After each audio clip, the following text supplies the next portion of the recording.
Come and listen. Come to the water's edge. Good afternoon.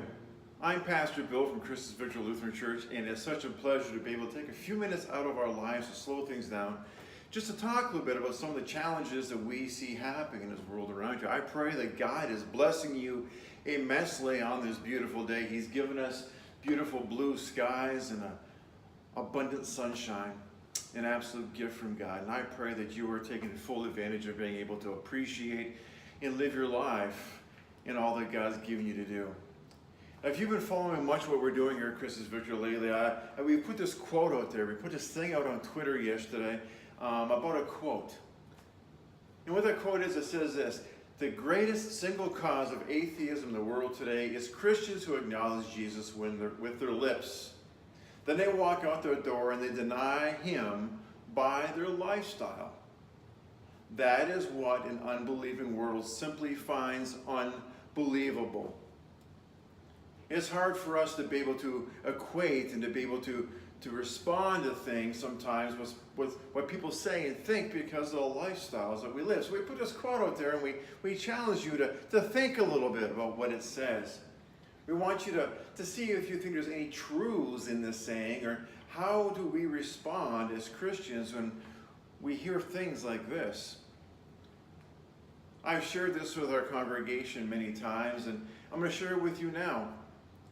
What I see happening in this world today is that people come to church on Sunday morning. When they come into church, they take off their hats that they wear in the world, and their secular hats, and they put on their Christian hats. And then they keep these Christian hats on them while they're here in a church where they go to Bible study. As long as they're in the church building, they keep these Christian hats on their head. But as soon as they make their way to the parking lot, as they make their way to the car, when the service is over and Bible study is done, they begin leaving the church to go back in this world. They take off their Christian hats and they hang them back up on their coat rack till next Sunday, and then they put their secular hats back on as they walk out into this world that they live in. The problem I have with that is this. You see, being Christian isn't something that we do for a couple hours a week.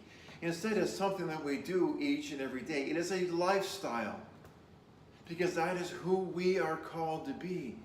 God made us in his image to be like him all the time, not just a couple hours on Sunday morning. So instead of taking off your Christian hat and put on your secular hat, what we need to do is put on the full armor of God as we prepare to go out in this world that we live in.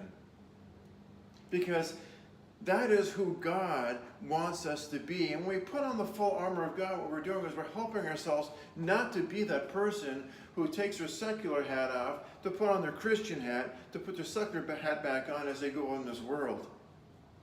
We need to wear one hat. And that hat needs to be the helmet of salvation that is given to us by God's grace. And when we wear that helmet of salvation, everything else that we do in our lives will be a reflection of Christ living in and through us. When we change our hats all the time, it's hard for us to help those who question our faith, question who we are, because we're inconsistent with who we are. We need to be strong in our faith, stand firm in our faith, and not let the wind sway us back and forth. We need to talk about our faith. We need to share the knowledge and the courage that we receive through the scriptures as we strive to be all that God created us to be. So again, I invite you. I personally invite you to join us here Sunday morning at 9 a.m. as we share in this life together and as we share in this walk of faith together through God's grace, mercy, and love. Have a blessed week. I look forward to seeing you on Sunday.